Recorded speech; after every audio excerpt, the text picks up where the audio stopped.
नमस्ते दर्शकों, India news देख रहे हैं आप और मैं हूं आपके साथ वैभव मिश्रा।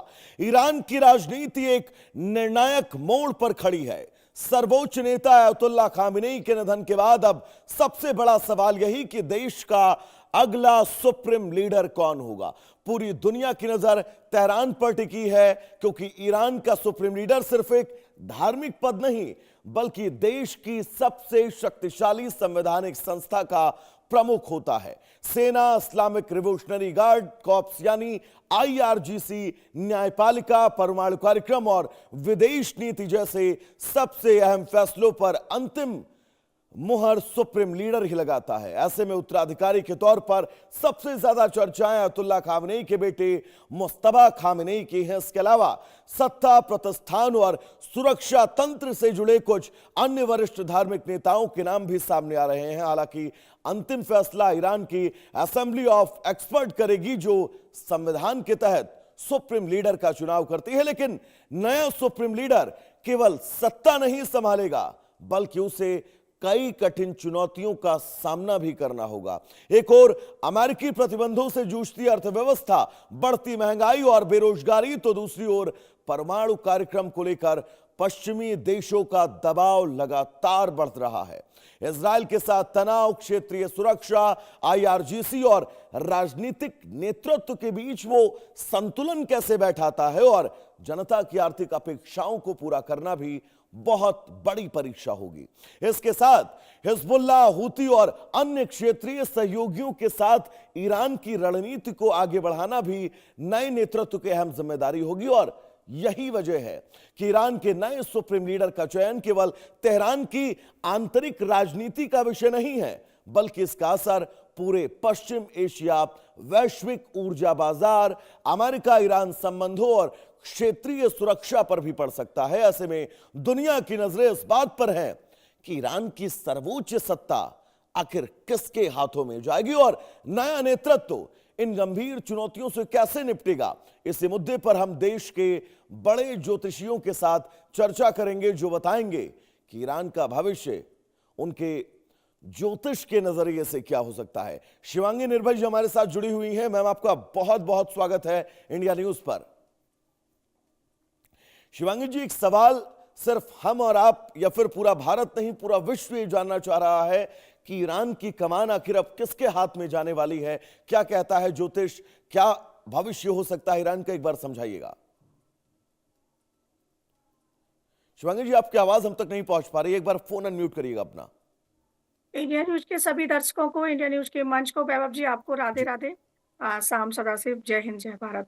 सबसे पहले मैं यहाँ बताना चाहती हूँ कि अभी जो ग्रह स्थितियां चल रही हैं, जैसा कि हम लगातार बात करते आ रहे थे कि सत्ता पलटेगी, अमेरिका में भी वो सीन दिख रहा है और ईरान में भी वैसी चीजें दिख रही हैं। खामनेई जी का जाना, और उनका जाना तो सुनिश्चित था, राजपंचक योग में वो गए थे। अब ये कौन बनेगा, ये बहुत बड़ा सवाल है और इस पर ग्रह नक्षत्र जो कहते हैं वो इस तरफ इशारा दे रहे हैं कि अभी कुछ समय तक ये स्थितियां बिल्कुल ऐसी रहेंगी कि स्थिर रहेंगी, कि कोई भी नेता शायद पूरी तरीके से वहां ना आ पाए। लेकिन तेहरान की इस कुंडली को जब हम देखते हैं और जब हम तालिबान को भी, तालिबान बिल्कुल अलग देश है, उसका यहाँ जिक्र इसलिए कर रही हूँ कि तालिबान की कुंडली को भी अध्ययन किया तो ऐसी स्थितियां बन रही हैं खाड़ी देशों में और ईरान की कुंडली में कि बहुत बड़े परिवर्तन होने की ओर इशारा दे रही है। एक हिजरी संवत होता है, जैसे हमारे सनातनियों का होता है विक्रम संवत, वैसे ही मुस्लिम कंट्री में हिजरी संवत माना जाता है। मुहर्रम के सूर्यास्त के समय वो निकाला जाता है। तो 17 जून से वो स्टार्ट हुआ है। 17 जून की जो कुंडली निकाली गई है, हिजरी संवत 1448 चल रहा है, और उसकी जो कुंडली निकाली है, मुस्लिम राष्ट्रों की कुंडली उससे अध्ययन की जाती है। तो वहां पर धनु लग्न की कुंडली निकली है। वो धनु लग्न के हिसाब से गुरु उनके जो प्रतिनिधित्व हुए लग्नेश हुए। अब लग्नेश जो गुरु हुए, अब गुरु कहाँ गए हैं, ये बहुत बड़ा रोल प्ले करता है, क्योंकि ईरान की कुंडली में भी गुरु की ही महादशा चल रही है। तो यहाँ पर गुरु की स्थिति जो है, लग्नेश गुरु है और कालसर्प योग का निर्माण हो चुका है। चंद्रमा वहां पर दृष्टिगत संबंध बना रहे हैं, मंगल नीच राशि के हैं। अगर इन सब को अध्ययन करके मैं निकालूं तो भी खामनेई जी के बाद कुछ समय तक वहाँ की सत्ता बिल्कुल स्थिर नहीं रहेगी, कि आज आपको दिख रहा है कि यहाँ के नेता ये बने, कल दिख रहा है वो बने, अदला-बदली होती रहेगी, फेर-बदल होता रहेगा।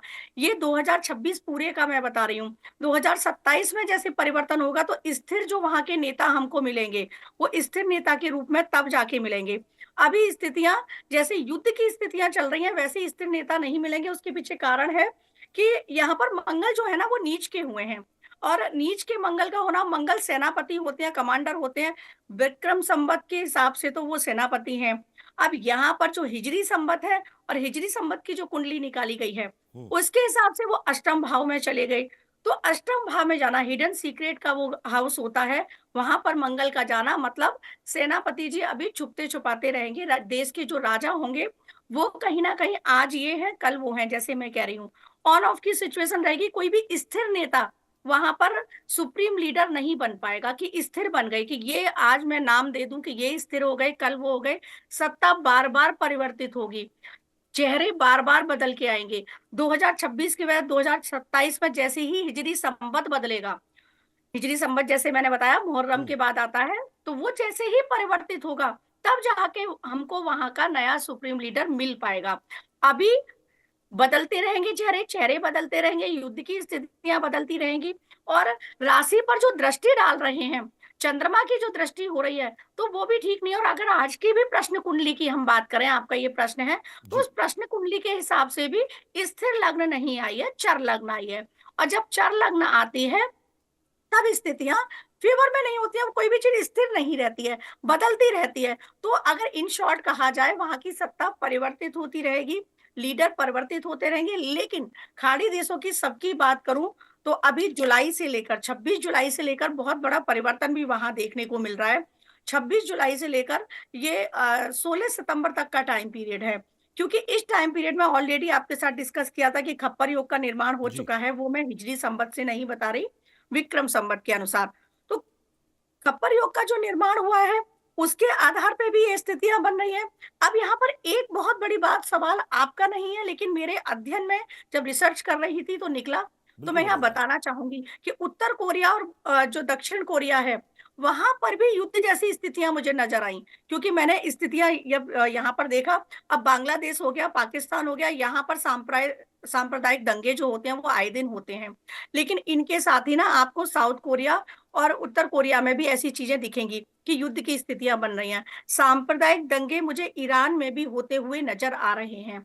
और अगर मैं सुप्रीम, वापस उसी पॉइंट पे आती हूँ, सुप्रीम लीडर की अगर हम बात करें, तो अभी जो करंट लीडर हैं वहां के, उनके लिए भी समय ठीक नहीं चल रहा है। उनकी कुंडली भी जब मैंने निकाली तो उनकी कुंडली में भी ये स्थितियां दिख रही हैं कि कोई भी जैसे होता है ना कि कोई इल्जाम लग जाना, या किसी का प्रघात हो जाना, कि हम पर गलत इल्जाम लगे या किसी ने हम पर ऐसी चीजें की कि हमको वहां से वो पद छोड़ना पड़ा। इस तरह की स्थितियां भी बन रही हैं। अच्छा, एक और ईरान की कुंडली में जैसे मैंने बताया कि गुरु की महादशा चल रही है, हम्म। तो ईरान की कुंडली में सशक्तिकरण की हम बात कर रहे थे और वो सशक्तिकरण दिखा भी। कितने टाइम से जब हम ईरान को सोच रहे थे कि ईरान नहीं रुक टिक पाएगा, अमेरिका के आगे महाशक्ति है, लेकिन टिका और चीजें हुई। अभी और ईरान की अभी अभी कुंडली भी से, ईरान जी लड़ रहा है और अपनी शर्तों जी से वो समझौता करने को शिवांगी जी तैयार ही नहीं है। एक जी जी सबसे जी बिल्कुल। महत्वपूर्ण सवाल मैं आपसे ये पूछना चाहूंगा, जिस परमाणु कार्यक्रम को ईरान आगे बढ़ाना चाह रहा है, और सबसे बड़ा पॉइंट मुझे लग रहा है कि इस युद्ध का यही है कि ईरान अगर अपने परमाणु कार्यक्रम को पूरी तरह से बंद कर दे तो शायद ये युद्ध तुरंत रुक जाए, लेकिन ईरान ऐसा करने वाला नहीं है। आपको ईरान का भविष्य क्या लग रहा है कि वो परमाणु शक्तिशाली देशों की श्रेणी में आकर खड़ा हो पाएगा भविष्य में, या फिर उसके प्रोग्राम बस सिर्फ चलते रहेंगे कागजों पर?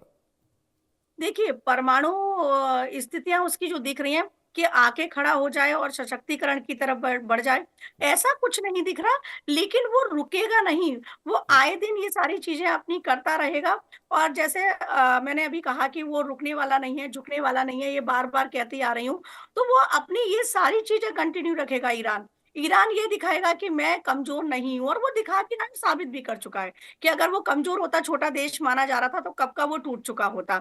वहां के नेता खामनेई जी को जब फरवरी में खोआ था, उसके बाद ही ये चीजें हो सकती थी, लेकिन उसके बाद भी देखिए स्थितियां आज तक वो चल रही हैं। परमाणु की बात करूं तो परमाणु के लिए वो सशक्तिकरण के को लेके आगे आ जाए, कि बहुत बड़ा लीडर बन के आगे आ जाए, ऐसा नहीं होने वाला। लेकिन हाँ, परमाणु, जैसे मैंने कहा, परमाणु वॉर नहीं होना चाहिए। पहले भी कई बार आपके मन से कहा है, जी। पुनीता जी के साथ, कृष्टि जी के साथ। तो ये ईरान जो है ना, ईरान की तरफ से अगर अमेरिका की तरफ से छोटी-सी भी चिंगारी, देखा भी गया है और ग्रह नक्षत्रों के आधार पर ये बात कह रही हूँ, अगर छोटी-सी चिंगारी भी उसने देखी, तो वो किसी के बारे में नहीं सोचेगा, वो सीधा प्रहार कर देगा। क्योंकि जब मैंने कहा ना, हिजरी संवत के हिसाब से जो कुंडली निकली है, धनु लग्न की है, गुरु ठीक है, गुरु लग्नेश है, गुरु धर्म के लिए जाने जाते हैं, लेकिन गुरु का अष्टम भाव में जाना, वहाँ मंगल का होना, वो स्थितियाँ ठीक नहीं है। मंगल क्या है? अग्नि तत्व का कारक है। तो अगर अष्टम भाव को हम मृत्यु का, मार्केश का घर भी देखते हैं, तो वहां पर जब जुपिटर साथ में आ गए और लग्नेश आ गया, ठीक है, बलवान हो गया, तो ईरान की कुंडली बलवान हो गई, वो झुकेगा नहीं, उसका कुछ बिगड़ेगा नहीं। लेकिन मंगल साथ में आया है, तो अगर उस पर प्रहार होंगे, तो वो पलट के मार देगा, परमाणु वॉर भी कर सकता है। अगर छोटी सी चिंगारी भी ऐसी कुछ अमेरिका की तरफ से उसे दिखी कि वो डाउन में जा रहा है, और अमेरिका, बात कहते हैं ना, बात जब अपने स्वाभिमान पर आ जाती है, तो कोई चुप नहीं बैठता है, इस तरीके से समझाती हूँ। तो ईरान का भी वही है कि ईरान के जब स्वाभिमान पर बात आ गई, तो वो ये भी नहीं सोचेगा कि अगर मैंने परमाणु हथियार छोड़े या परमाणु प्रहार करा, तो किसी का क्या बिगड़ सकता है? और जैसे शिवानी जी, अमेरिका बिल्कुल, है ना। जब जी, जब आत्मसम्मान पे बात आती है तो इंसान जी, हर वो रास्ते अपनाता है। कहते हैं कि जब जी, आपको ये पता है कि आप खत्म हो जाएंगे तो अपने आप को बचाने के लिए आप कुछ भी कर सकते हैं, किसी भी हद तक जा सकते हैं। और शायद मिडिल ईस्ट में इजराइल जो कर रहा है वो ऐसा ही कुछ कर रहा है, क्योंकि ईरान ने, आपको याद होगा, इजराइल को मिडिल ईस्ट का कैंसर कहा था। और इजराइल ये जानता है कि अगर ईरान परमाणु शक्तिशाली हो गया तो उसके लिए भविष्य में खतरा है। फिर चाहे वो किसी की भी सरकार, नेतन्याहू चले जाए, कोई भी गवर्नमेंट आ जाए, इजराइल हमेशा खतरे में रहेगा। इजराइल इस खतरे से, क्या लगता है आपको, निपट पाएगा कभी? ईरान की कुंडली और इजराइल की कुंडली दोनों को अगर हम अध्ययन करें, हम्म। तो कमजोर कुंडली इजराइल की दिख रही है। इजराइल ईरान के आगे नहीं रुक पाएगा, टिक पाएगा। और नेतन्याहू जी की कुंडली का भी मैंने अध्ययन किया था, तो जैसे ट्रंप जी की कुंडली में कुछ योग ऐसे हैं जो उनकी सत्ता परिवर्तन की बात कही, सत्ता छिन जाएगी, वो सारी चीजें मैंने कही। तो वैसे ही कुछ योग नेतन्याहू जी की कुंडली में भी मुझे देखने को मिले। जैसे ट्रंप जी की कुंडली में ग्रहण योग है, ट्रंप जी की कुंडली में राहु दूषित है, ऐसे ही नेतन्याहू जी की कुंडली जो हमें गूगल से मिली है उसके आधार पर, तो उसमें भी ऐसे योग देखने को मिले हैं कि ईरान के सामने तो वो नहीं टिक पाएंगे, कितना भी कुछ वो कर लें, कितने भी प्रयास कर लें। अगर दो देशों की बात करूं, तो ईरान ही सशक्तिकरण की तरफ आगे जाएगा। ईरान की इंडिविजुअल कुंडली, अब जो हिजरी संवत का मैंने निकाला है, वो जो कुंडली निकाली है, वो तो यूं तो सारे खाड़ी देशों पर प्रभावित होती है, खाड़ी देशों के लिए होती है, वो मुस्लिम देशों के लिए होती है वो कुंडली, वो सभी पर प्रभावित होती है। लेकिन अगर उसमें हम कॉम्बिनेशन देखें ईरान के साथ, गुरु का कॉम्बिनेशन देखें, धनु लग्न का कॉम्बिनेशन देखें, क्योंकि वहां कर्क लग्न की कुंडली है ईरान की, तो उनके जब कॉम्बिनेशन को हम देखते हैं, गुरु की जब पोजीशन को देखते हैं, क्योंकि गुरुदेव अभी कर्क राशि से ही गोचर कर रहे हैं, शुक्र की युति है, तो खाड़ी देशों में इस तरह की चीजें होना, तो ये मैं इन शॉर्ट कह सकती हूँ कि दो देशों में ईरान आगे सशक्तिकरण की तरफ रहेगा, ईरान मजबूत रहेगा। ईरान की सैन्य क्षमता हो या ईरान की लीडरशिप हो, वो बहुत आगे तक जाने वाली है। हाँ, लीडरशिप में एक चीज है, लीडर वहां अभी कोई, कहते हैं ना, परमानेंट नहीं हो पाएगा, जो हम्म। हिजरी संवत के हिसाब से मुझे दिख रहा है। क्योंकि ऑन ऑफ, जैसे मैंने कहा, आते जाते रहेंगे, चंद दिन, 2 महीने ये रहे या 4 महीने वो रहे, कुछ भी रीजन हुआ और इस्तीफा हुआ या कोई उन पर प्रहार हुआ और उन्होंने अटैक जैसे हुआ और उन्होंने रिजाइन दिया, उसके बाद कोई और आया, इस तरह की स्थितियां देखने को मिलेंगी। क्योंकि यहाँ पर ना, अगर मैं 6 हाउस को भी देखूं, तो 6 हाउस में भी वृषभ लग्न आ रही है, हिजरत संवत जो मैं बता रही हूँ, हिजरी संवत में। तो वहां पर शुक्र की अभी युति गुरु के साथ जो हुई है, तो वो स्थिति भी ये दिखा रही है कि ईरान तो एक सशक्तिकरण के रूप में है और रहेगा। अमेरिका, ईरान और इजराइल, 3 देशों की बात कर रही हूँ, लेकिन नेता का वहां पर टिकना, वो बहुत बड़ी बात है। और अगर हम्म। नेतन्याहू जी की कुंडली पर वापस आती हूँ, तो उनकी कुंडली में भी मुझे ऐसा दिखाई दे रहा है कि लगभग लगभग नवंबर से, लगभग जो दूसरा हमारा खप्पर योग का निर्माण होगा 15 सितंबर से लेकर 24 नवंबर के बीच, उसमें वहां उनके चार्ट के अनुसार कुछ ऐसी स्थितियां हो सकती हैं कि उनका स्वास्थ्य गड़बड़ हो, या वो इस्तीफा दे दें, या फिर उनका कोई बड़ा अटैक भी हो सकता है। इस तरह की स्थितियां भी, वैभव जी, मुझे देखने को मिल रही हैं हम्म। गणना के आधार पर। हम्म। और यहाँ पर जैसे मैंने आपको बताया कि गुरु जो होते हैं ना, गुरु एक चीज को धार्मिक चीजों की तरफ भी ले जाते हैं, लेकिन जब गुरु दूषित होकर कहीं आते हैं या दूषित ग्रहों के प्रभाव में आते हैं, तो क्रिमिनल भी बनाते हैं, इंसान को क्रिमिनल कहते हैं ना, बिल्कुल। क्राइम की तरफ भी ले जाते हैं। तो नेतन्याहू जी की कुंडली में इस तरह की चीजें दिख रही हैं कि कुछ ना कुछ कहते हैं ना, क्रिमिनल माइंड, कुछ ना कुछ ऐसी षड्यंत्र करना, कुछ ना कुछ उस षड्यंत्र के आधार पर चीजों को खराब करना, ये सारी चीजें हो जाएंगी। अगर देखा जाए तो ये युद्ध मेरे हिसाब से बेवजह ही चल रहा था। इसमें कोई ऐसे युद्ध होने वाली स्थितियां नहीं थी। ट्रंप जी ने अपना फायदा देखा, अमेरिका का फायदा देखा और युद्ध की स्थितियां की कि इसके दाम बढ़े, डॉलर बढ़े, ये सब बढ़े। तो अपने निजी स्वार्थ के लिए की गई ये चीजें हैं। और हमेशा निजी स्वार्थ के लिए जब कोई चीजें की जाती हैं, तो वो कभी भी हितकारी नहीं होती और हैं। डोनाल्ड अब ट्रंप की तो ये आदत है, टैरिफ जी, लगा देंगे, आर्थिक तौर पर कई देशों को तोड़ने की कोशिश करेंगे, और जब आर्थिक तौर पर कोई देश ना टूटे तो आप ले चल के युद्ध में झोंक दीजिए उस देश को, अपने आप ही उसकी कमर जो है वो टूट जाएगी। शिवांगी जी, खाड़ी देश इसमें बहुत महत्वपूर्ण है, क्योंकि खाड़ी देशों पर जितने अमेरिकी सैन्य बेस है वहां पर ईरान ने बहुत सारे हमले किए हैं, मिसाइल अटैक किए हैं और अमेरिकी बेस को खत्म कर दिया है लगभग। खाड़ी देशों को लेकर भविष्य क्या कहता है? क्या ये आने वाले वक्त में ईरान के फेवर में आ सकते हैं, ये सोचकर कि इनके धर्म एक है, ज्यादातर वहां की आबादी जो है वो मुस्लिम बाहुल्य है, तो क्या खाड़ी देश खुलकर समर्थन ईरान को दे सकते हैं आने वाले भविष्य में, जी बिल्कुल। या फिर अमेरिका के पीठ पीछे ही खड़े रहेंगे? जी, बिल्कुल। खाड़ी देशों के लिए भी मैं दिसंबर से आपके मन से बताती जा रही हूँ कि ये जो युद्ध हो रहा है या छिड़ा है या उस टाइम तो ये कहा था कि युद्ध छिड़ने की संभावना है। तो लगातार जब बोलते आए, तो खाड़ी देशों का इसमें सम्मिलित होना, मैंने बराबर बताया कि 14 खाड़ी देश इसमें सम्मिलित होंगे। वो सम्मिलित होना बिल्कुल दिख रहा है। अब यहाँ पर जैसे मैंने अभी कहा था आपके साथ अभी थोड़ी देर पहले कि पाकिस्तान और बांग्लादेश में सांप्रदायिक दंगे होते रहते हैं। दंगे होना एक अलग चीज़ है, ईरान के साथ आकर खड़े होना, तो बिल्कुल खड़े होंगे। हिजरी संवत की कुंडली जो निकल रही है, उसमें जो खाड़ी देशों की स्थितियां आ रही हैं, ये सब एक साथ आएंगे, लेकिन पहले इनमें आपस में ही गुटबाजी होगी, आपस में ही कट्टरपंथी देखने को मिलेगी। उस कट्टरपंथी की वजह से ये आपस में ही एक दूसरे का नुकसान भी करेंगे। चाहे बात हम वो तेहरान की करूं, या चाहे बात वो मैं ताइवान की करूं, चाहे वो इवन इंडोनेशिया की कुंडली भी जब मैं देख रही थी, तो उसमें भी ये चीजें दिखी थी कि कट्टरपंथता की वजह से वहां पे सांप्रदायिक दंगे हो सकते हैं।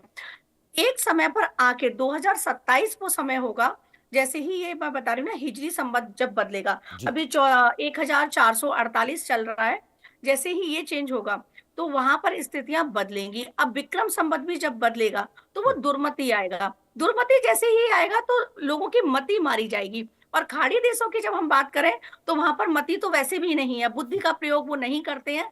वो वहां सिर्फ ये देखते हैं कि मेरा फायदा, मेरा कट्टरपंथता होना और धर्म पर चलना दोनों बहुत अलग चीज हो गई। धर्म को अपनाओ, मुस्लिम धर्म बहुत अच्छा है, सनातन धर्म बहुत अच्छा है, लेकिन कट्टरपंथता होना कहीं ना कहीं हानिकारक हो जाती है, क्योंकि वो अंधाकरण जो कहते हैं ना, पट्टी फिर बन आपको जाती है अपनी आंखों पर। बुराइयां नहीं नजर आती हैं शिवांगी बुराइयां जी? नजर नहीं आती हैं, हमें हाँ। ये नहीं पता होता कि हम निजी स्वार्थ में क्या गलत कर रहे हैं, क्योंकि जीव मात्र में ईश्वर है और हम क्या कर रहे हैं। तो यहाँ शिवांगी, पर अगर बिल्कुल सम्मिलित होने समय की यहाँ बात पर करूं, इजाजत नहीं दे रहा है, मैं माफी के साथ आपको रोकना चाहूंगा। फिलहाल इतनी तमाम अहम जानकारियां हमारे दर्शकों तक पहुंचाने के लिए आपका बहुत बहुत शुक्रिया।